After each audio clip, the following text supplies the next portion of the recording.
If we could stand, do a Pledge of Allegiance.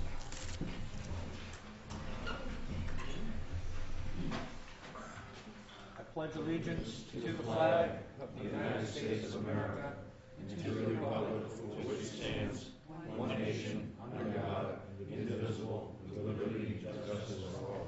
Thank you, folks. We are here today. We're going to start off on the agenda with the Selectmen's Minutes of April 7, 2008. Do I have a motion? Motion to accept is printed. Second? Second. Okay. All those in discussion? Changes? All those in favor? Aye. All those opposed? The executive session minutes of April 7, 2008. Motion to accept is printed. Do I have a second? Second. Discussion? Any changes? All those in favor? Aye. Aye. Opposed? All right. I know we have a 7:05 meeting for the annual town meeting public hearing, the warrant articles. I think in light of what happened on Saturday, it makes some sense to have some deliberation with regard to the interviews that went on, and if no one on the board has an objection, I'd like to proceed with that. Are we okay with that, folks? Yes. Who would like to begin? Apparently somebody's calling in their comments. Would anybody like to begin? Just for the record, the school superintendent Dr. Sullivan came to my office today and said that he was in favor of Mr. Unit, so I said I would mention it because he didn't know if he would make it on time. He felt as though he would be a good one to work with the school committee. So I'm just relaying what happened today. Okay, would anybody like to start any further? Well, I'll start. All right, go ahead. I have no problem with starting somewhere here. The floor is yours, Mr. Rogers. Thank you. It was a interesting meeting with the interviews on Saturday, and I believe that the committee, search committee, did do a yeoman's job in giving us three candidates with all had different skill sets. And just, Mr. Chairman, if I may, we keep saying the search committee, but there were 7 members, if I recall correctly, and would like to thank them publicly. Lincoln Andrews, Steve Morris, I'll mention the ones that I remember. I was Joe Freitas, Bruce Atwood, Neil Rosenthal, Wayne Perkins, Anna Polavenko sat on the committee. I'm forgetting somebody. Me, I guess. Not that I'm thanking myself here, but just for other members, I just want to say thank you publicly again. And so it was interesting, and I had obviously given this some thought. The interviews went well. I had the opportunity to interview the candidates twice, so I was able to form some opinion that some time ago preliminarily, and obviously based on Saturday, I think they all came across very well. Like I said, they had different skill sets, and one thing that was important to me was that looking for a new town manager, that I went back to something I'd written last year when we were going through some turmoil last fall, and there was a recall election, and some of the things I would like to accomplish as a board that we all kind of mentioned. And you know, the first one was to hire a new town manager with strong fiscal skills who can assist the town manager in developing a financial plan for general government, the school department, and obviously we hired Stephen Dooney of Taunton, and I think he's really worked out well for us as far as the town accountant. And the other was hiring a new town manager with strong financial and management skills and allowing them to manage the town and working with the school department as a partner.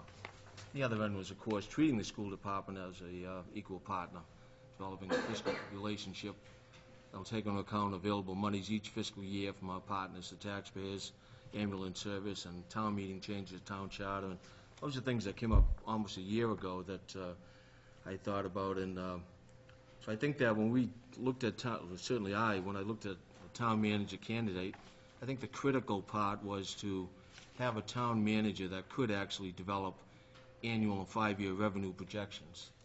I think that's pretty critical in being an expert in municipal finance, and very critical to developing fiscal plans, which we haven't really had over the last number of years, or have been very limited. And the other thing was to get the selectmen out of the role of negotiating contracts think that was fairly critical. And we need a town manager that is experienced in doing that and can take that role over and be consistent, not only with the 7 general government contracts that we have, but the 2 school contracts. And of course, the health care and benefits, employee benefits will continue to grow, and we need some management experience in controlling those costs. And that's pretty critical as far as the town manager, somebody who's been there and done that.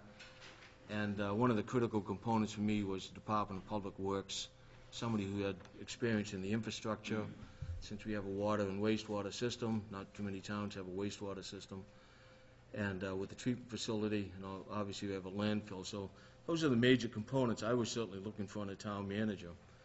And I think that just to go through the 3 candidates, thank them publicly for coming here and giving a good presentation. And the one that the last candidate was John Units, former Mayor of Brockton, but he was obviously very well spoken, but I didn't see the day-to-day translation of skills that we really need for the town, in that he really hadn't been negotiating contracts, been involved in the unions, talking with them and that type of thing, but basically that went to the city solicitor's office, so I didn't really see that skill there. The other types of things as far as obviously you had strong economic skills. If we were looking for somebody who was going to lead the town in economic development with a potential resort, he'd probably be the best candidate because he's very strong in that. He had a lot of political connections on the state and federal level, obviously, but how that translates into helping Middleborough is a little sketchy with me. Obviously, that's an important role, but we're not really looking for so much direct clout, political clout, as we are just having the state be consistent in what they're providing us with school monies and things of that nature. And so I didn't really see Mr. Units as being that hands-on, and we did ask about the health benefits and that type of solution, and the only thing that he could really propose was the GIC, going with the state plan, and so that's my kind of analysis of him. And Charles Cristello was a very affable man, very capable, been with Hingham for some time. I saw him more, the skill set as being revenue type of person, even though he had a financial director, and that he assigned the task. And he hadn't been involved in contract negotiations for over 6 years with the union, so that was kind of a skill that was kind of lost. And he didn't have a lot of DPW experience because in Hingham there's a private water company, and they only have a small piece that I think goes down to Hull on wastewater system. And so he didn't seem to have a lot of involvement at all in the infrastructure part of the town. But obviously revenue was his strong suit. And as far as health care benefits, where we're going with that, how can we make the town better, make better use of our money, he didn't seem to have any answers or solutions or proposals in that regard, although one thing that he did say was certainly in the school department, and that he wanted to, he appointed the school business manager as part of the fiscal team. And I thought that was a pretty good solution, or at least trying to keep the school department in the mix of town government and where the revenues were. And then John DiAgostino of Mansfield, I think, was probably the strongest administrative type. Mansfield is very similar to our town. They have a wastewater treatment facility. It's very similar drinking water system, infrastructure. They have an engineering department, things that we're kind of lacking. He also was president of the South Shore Benefits. He knew a lot about benefits, health care benefits, how to really impose a control system and work with the unions to try to, and employees, to try to come up with a better plan for the community, because he's done it. He had options to the Quinn bill, which didn't take away from new hires in the police department, but obviously benefited the town in the sense that they control some costs.